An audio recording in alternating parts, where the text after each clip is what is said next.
So our last example, our last problem, we found what the elasticity would be given that this cable, this 2-inch thick cable, would expand this much. Well, now in this example, we're going to use that elasticity and everything else we know about this cable, now that it's 4 inches thick, to find out what our new elongation will be. So what will it look like if we extend this just a tad bit? And if you notice, it should extend a little bit less because it's thicker, so it's stronger. And so let's do that. Let's use E of 23,000 equals, well, it's the same. The elasticity is the same in this, assuming they're the same cables, they're the same material. Let's see what the new delta T will be. Well, we know that epsilon is still sigma, or stress, over strain, epsilon.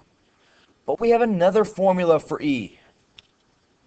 And actually, let me go ahead and just redraw it like this. E equals, and let me go ahead and color code these since I have been, the force, which we used in orange, times the original length, divided by the area, times the change in length.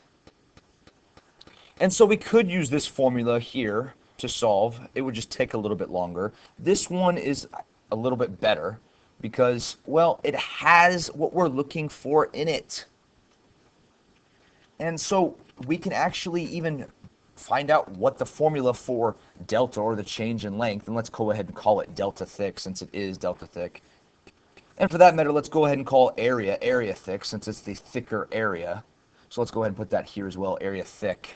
But how do we solve for delta thick? Well, it's on the bottom. We want to know what it equals. We don't want to know what its inverse equals. So we're going to multiply by delta thick, or the change in length on the thick cable. Anything you do on one side, you have to do on the other. So we'll multiply by delta thick over here as well.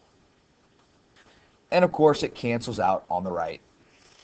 And so what we're left with is elasticity times our change in length over, or of our thick cable, excuse me, is equal to our force times our length divided by our area of the thicker cable.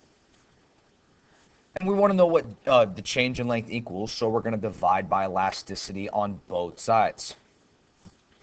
So on the left it cancels, and what we're left with is delta T equals, well, basically thickness, or change in length, and elasticity just switched places.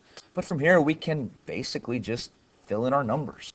And so using simple algebra, we can go ahead and find out what any of these variables actually are. So this is 120 inches. It's 10 feet, but we converted that to 120 inches in our last video. And then our area of our thicker cable is 12.56 inches squared. And we multiply that by our elasticity, which is about 23,000 psi. And so again, you can basically, as you can see, you can use simple algebra to find any one of these variables, assuming you know the other ones. So then we get our new thickness, this delta thickness here, up here, so we'll call this delta thickness. We get that elongates with this amount of stress, about 0.0623, so a little bit less than 1/16 of an inch it would elongate, based on the elongation over here. And we could even go one step further. We could say, well, what's the strain on this thicker cable? Well, it's still the change in length over the original length. Well, we just got the original length is about 1/16 of an inch, so we'll say 0.0623.